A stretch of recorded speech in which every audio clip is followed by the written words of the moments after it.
Hello मेरे प्यारे students, जय हिंद। देखिए, ये हमारा चैनल है फन एडू गुरुकुल। इसका मतलब है एजुकेशन को इस तरीके से ग्रहण करना है कि वो नीरस ना लगे। नीरस मतलब क्या होता है कि ऐसा लगता है जैसे कि मन ना करे, ठीक है। तो उस तरीक़ा से है फन एडू गुरुकुल। यहाँ पर आज हम लोग बायोलॉजी का एक चैप्टर पढ़ेंगे, जैव प्रक्रम।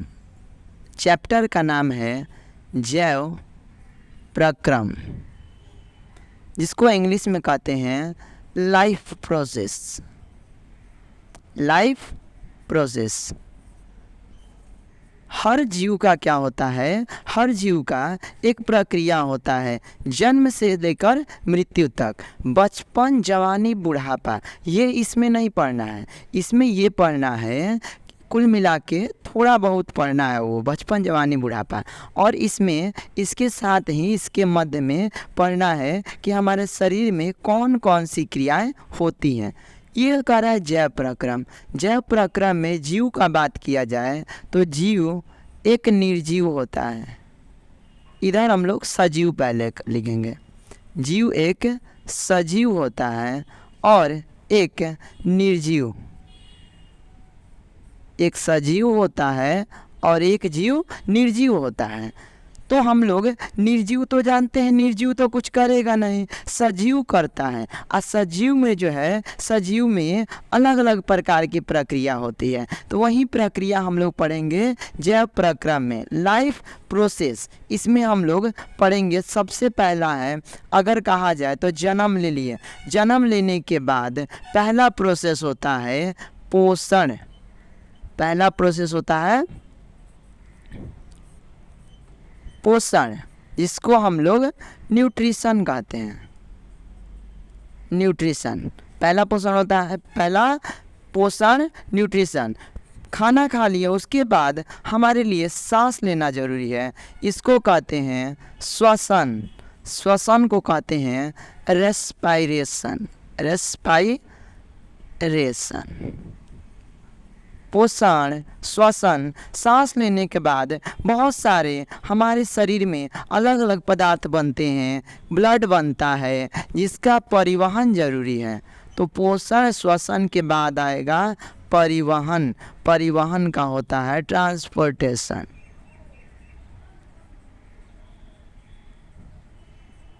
परिवहन हो गया। परिवहन के बाद ये तो हो गया, तो कुछ अपशिष्ट भी बनेंगे, जिसको हम लोग उत्सर्जन कहते हैं। इसको कहते हैं उत्सर्जन, एक्सक्रीशन, उत्सर्जन। इसके अलावा क्या होता है कि जब ये प्रक्रिया हो गया तो आपके ऊपर कोई कंट्रोल करता है। आपके शरीर में ग्रंथियां हैं तो वो ग्रंथियां कंट्रोल करती हैं। कोई आपको टच करता है तो अगर आपको कोई टच करता है या फिर छूता है, महसूस होता है, कोई पीटेगा तो दर्द होता है, तो उसको हम लोग कहते हैं नियंत्रण एवं समन्वय। ये चार हो गया। ये क्या हो गया? चार। और दो नीचे हम लिखते हैं, क्या कहते हैं? नियंत्रण एवं एंड समन्वय। इंग्लिश में कहते हैं control and coordination. Control and coordination. एक और है, अंतिम में नियंत्रण कर लिए तो नियंत्रण के बाद आप परफेक्ट हो गए। तो परफेक्ट हो गए तो आप करेंगे जनन।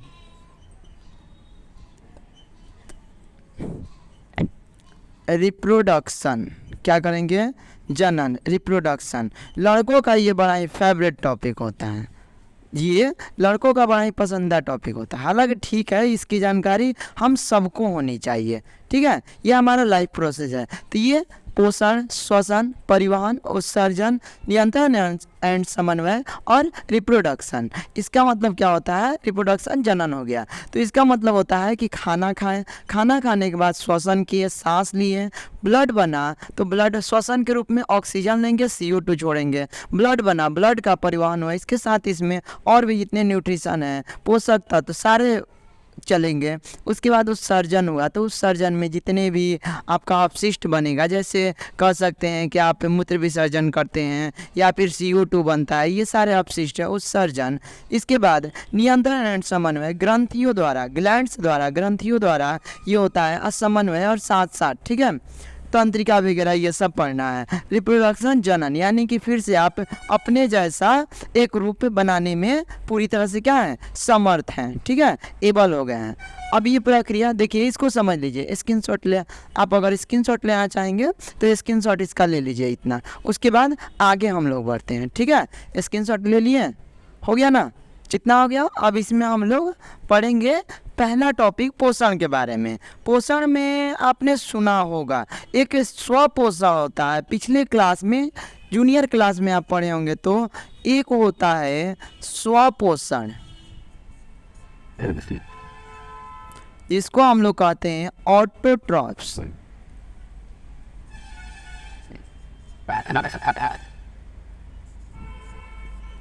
और एक होता है परपोषण, या उसको हम लोग विषम पोषण भी कह सकते हैं, ठीक है, परपोषण या विषम पोषण, जिसको हम लोग क्या कहते हैं, हेटेरोट्रॉफ।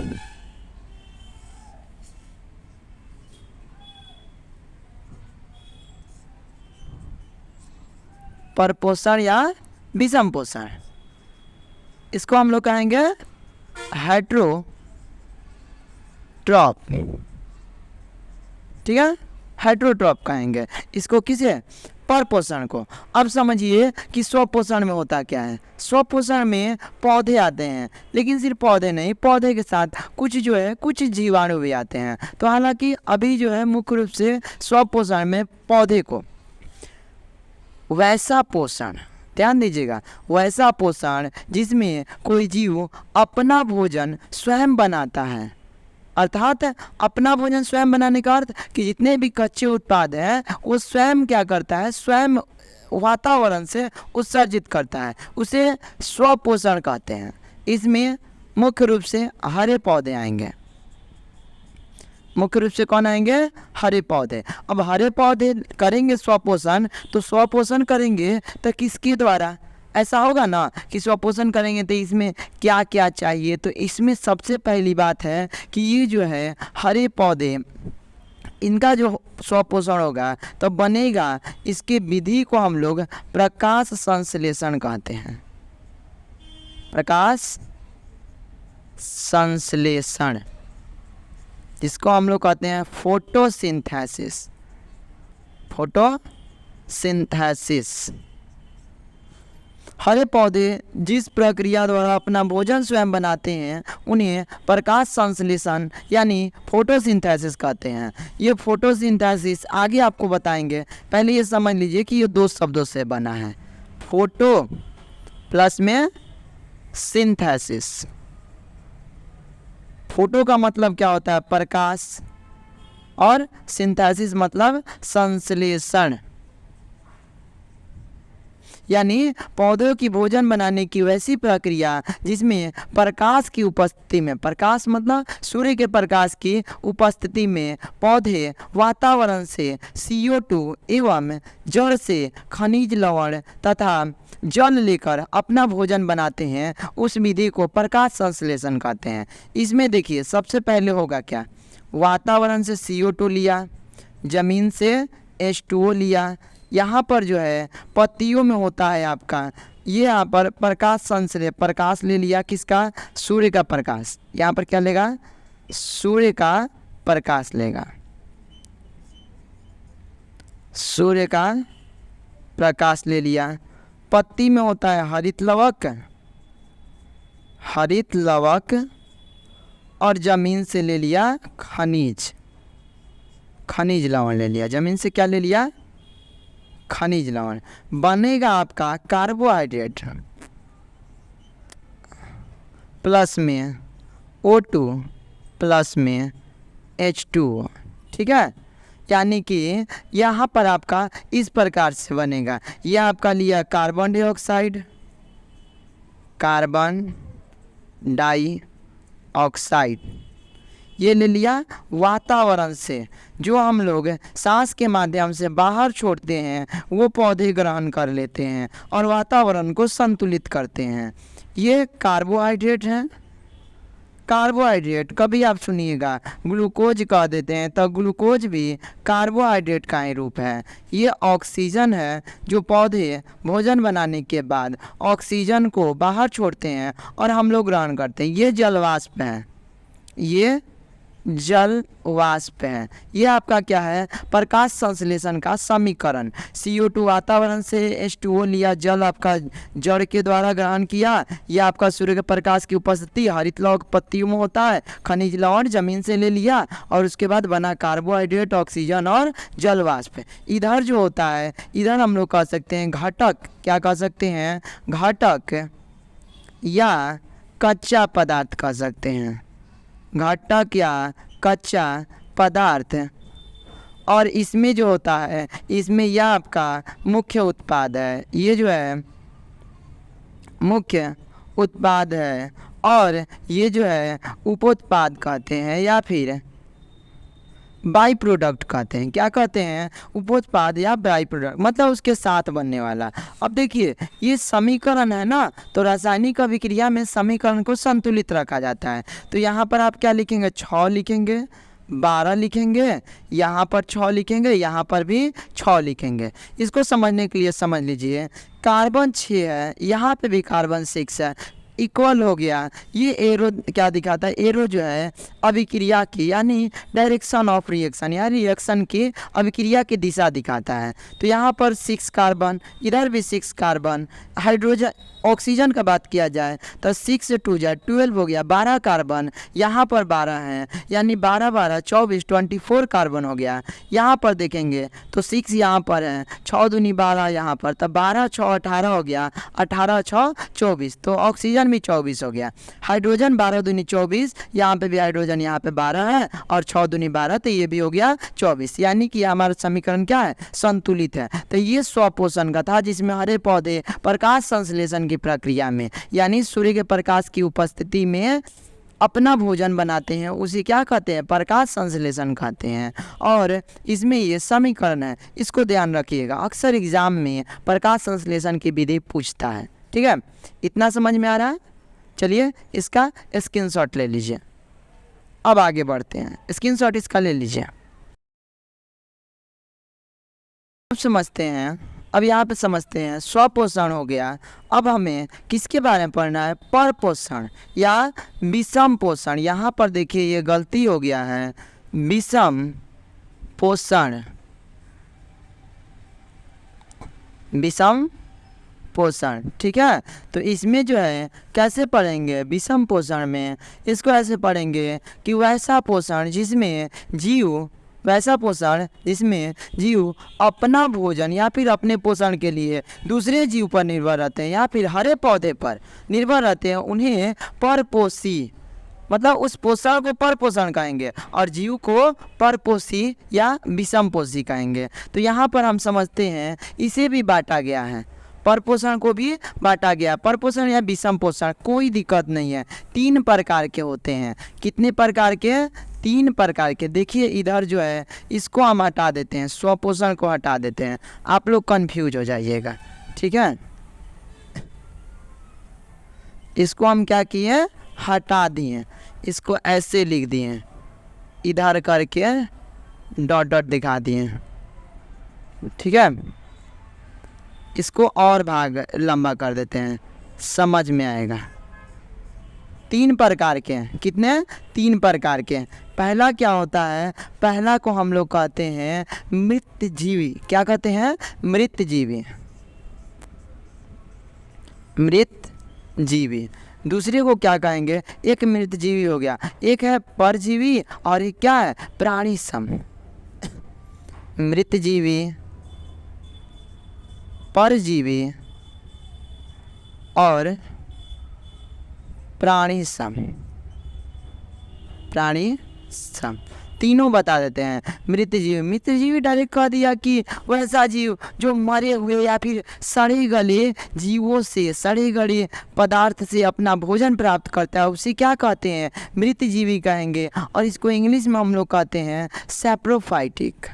सैप्रोफाइटिक क्या कहेंगे? इसको इंग्लिश में कहेंगे सैप्रोफाइटिक। परजीवी क्या होता है? डायरेक्ट वैसा जीव जो क्या करे, दूसरे से क्या करेगा? दूसरे से अपना भोजन प्राप्त करेगा, दूसरे जीव से, या फिर अपने भोजन के लिए दूसरे पर निर्भर रहे, उसे डायरेक्ट। परजीवी क्या होता है ना, असल में परजीवी को मुख्य रूप से माना जाए तो दूसरे शरीर के अंदर, क्या दूसरे शरीर के अंदर या बाहर, या फिर मुख्य रूप से कहा जाए कि वो पोषण तैयार नहीं करेगा, वो पोषण तैयार नहीं करेगा, दूसरे का बना बनाया पोषण। जैसे कि वो खाना नहीं खाएगा, पचने के बाद ब्लड हो जाता है ना, तो बना बनाया पोषक तत्व ले लेता है, इसको कहते हैं परजीवी। इंग्लिश में कहेंगे पैरासिटिक।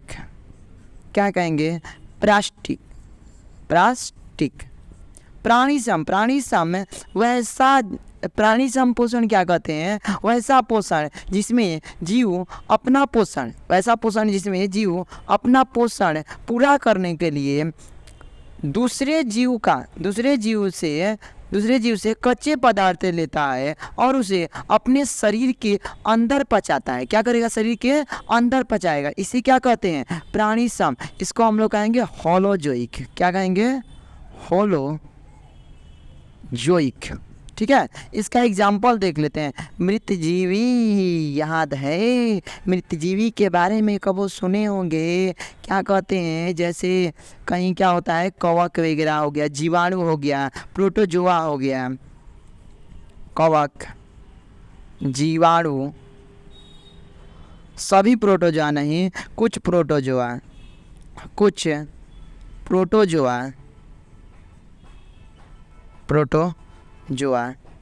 और ये नहीं जानते हैं, छत्ता वगैरह होता है खाने वाला, जिसको हम लोग क्या कहते हैं? कभी कभी हम लोग मशरूम भी कहते हैं। वो भी क्या होता है? इसी में आता है, मृतजीवी में ही, मशरूम। ठीक है, ये सब इसमें आ जाएगा। परजीवी मच्छर क्या है? परजीवी है। मच्छर क्या है? परजीवी मच्छर हो गया। उसके बाद क्या हो गया? गोल कृमि, ये एक प्रकार का जीव है, गोल कृमि। एंट अमीबा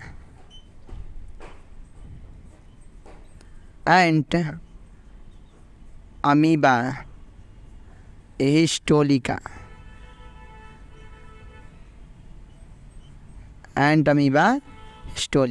उसके बाद प्राणी समेता आप लोग जानते हैं, सबसे पहला क्या हो गया? मनुष्य हो जाएगा, या फिर अन्य जटिल जीव, मनुष्य या अन्य सभी छोटे बड़े जानवर, पक्षी, ETC इत्यादि, मतलब और भी बहुत सारे हैं। ठीक ना, तो ये सब किस में आ जाएंगे? प्राणी सम में। ये क्या करते हैं? शरीर के अंदर खाएंगे, उसी में शरीर में पचाएंगे। ठीक है, इतना समझ में आ रहा है ना? ये क्या था? परपोषण था, या विषम पोषण इसको कहते हैं। और जीव को परपोषी या विषम पोषी। ठीक है, इसको जो है स्क्रीनशॉट ले लीजिए, उसके बाद आगे बढ़ा जाए। अब इसमें क्या है? इसमें जो है, अब ध्यान दीजिएगा, अब इसमें प्राणी सम जो पोषण है, किसका? परपोषण का प्रकार है प्राणी सम पोषण। प्राणी सम पोषण।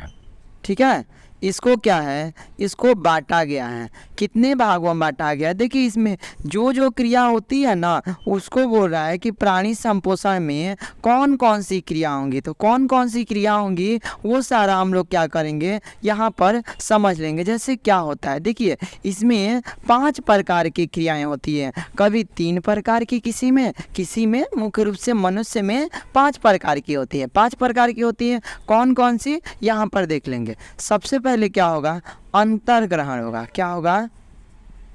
अंतर ग्रहण। सबसे पहले इसमें अंतर्ग्रहण होगा, अंतर्ग्रहण के बाद दूसरे नंबर पे आता है यानी ग्रहण कर लिए, ग्रहण करने के बाद क्या होगा, पाचन होगा। अंतर्ग्रहण के बाद पाचन, पाचन यानी भोजन जब पच गया तो पच गया तो क्या होगा, सूखा जाएगा यानी कि अवशोषण होगा। अंतर्ग्रहण, पाचन, अवशोषण। उसके बाद इसको सभी पोषक तत्वों को रक्त में मिलाया जाएगा, स्वांगीकरण कहते हैं उसको, स्वांगीकरण। एंड लास्ट में अपशिष्ट को बाहर निकालने की प्रक्रिया बहिष्करण कहलाती है। क्या, बहिष्करण या फिर इसको निष्कासन भी कहते हैं, बहिष्करण या निष्कासन। अब इसको देखिए कैसे करना है। सबसे पहले अंतर्ग्रहण, अंतर्ग्रहण किसके द्वारा, मुख के द्वारा, खा जाओ ना, खाओ भोजन। अंतर्ग्रहण किसके द्वारा, मुख के द्वारा, मुख में भोजन खा जाओ, खा जाओ, भरपेट खा लो, खा लो, खा लो, खा लो, भरपेट खा लो। मुख के द्वारा क्या हो गया, क्या हो गया, मतलब खा लिए। पाचन आपका मुख में भी होता है और आमाशय में भी होता है। पाचन आपका क्या होगा, मुख में भी होगा, आमाशय में भी होगा और अंत रूप से आपका छोटी आंत में होता है, स्मॉल इंटेस्टाइन। ये सारे जो हैं आगे डिटेल में हम लोग पढ़ेंगे। अवशोषण मुख्य रूप से क्या होता है, छोटी आंत में जो अवशोषण होगा वो पोषक तत्वों का और बड़ी आंत में होगा जल का। छोटी आंत में और बड़ी आंत में अवशोषण होता है, छोटी आंत में बड़ी आंत में अवशोषण होता है। स्वांगीकरण क्या होगा कि कोशिका में क्या होगा, जो कोशिका का जीव द्रव्य होता है ना उसमें पोषक तत्व मिल जाएंगे, यानी कोशिका जीव द्रव्य में, कोशिका के जीव द्रव्य में पोषक तत्व, जीव द्रव्य में पोषक तत्व मिल जाएंगे। और बहिष्करण या निष्कासन मतलब मल द्वार से अनपचा भोजन निकल जाएगा, मल द्वार से अनपचा भोजन, अनपचा भोजन निकल जाएगा। तो ये जो था मुख्य रूप से आपका जैव प्रक्रम का एक छोटा सा क्लास था जिसमें आप लोग जो हैं आपको सिर्फ सारांश बताया गया है। मुख्य रूप से सारी डिटेल क्लास जो है आपका अगली क्लास में होगा, जिसमें आपको सबसे पहले शुरुआत होगा पोषण, फिर श्वसन, उसके बाद परिवहन, उसके बाद उत्सर्जन और अंतिम में उत्सर्जन के बाद नियंत्रण एवं समन्वय और उसके बाद जनन। तो आगे विस्तार से अलग अलग क्लास में डिटेल से पढ़ेंगे। यह आपका प्राणी संपोषण के ये क्या है, आपके चरण हैं। इसको हम लोग क्या कह सकते हैं कि पोषण पूर्ण होने में मुख्य चरण कौन कौन से हैं, तो अंतर्ग्रहण, पाचन, अवशोषण, स्वांगीकरण और बहिष्करण। तो इतना जो है इसको आप स्क्रीनशॉट ले लीजिए इतना, और इसके बाद जो है अगले क्लास में हम लोग विस्तार से जानेंगे। आपको ये क्लास कैसा अच्छा लगा ज़रूर नीचे कमेंट बॉक्स में बताइएगा, और अगर अच्छा लगा होगा तो वीडियो को लाइक कीजिएगा और चैनल को सब्सक्राइब ज़रूर कर दीजिएगा। आपको ये अच्छा लगे जानकारी तो अपने दोस्तों के साथ भी बांटिए, अपने स्टेटस पे लगाइए, दोस्तों को दिखाइए ताकि उनको भी अच्छी जानकारी हो किसके जैव प्रक्रम के बारे में। ये सिर्फ जो है क्लास नहीं है, ये हमारे जीवन का पूरा आधार है, जीवन का बायोलॉजी जो है जीवन के बारे में भी अनेक जानकारियाँ मिलती हैं। और इतना ही कहना चाहेंगे, फिर अगले क्लास में मिलते हैं। तब तक के लिए जय हिंद, धन्यवाद, टाटा, बाय बाय।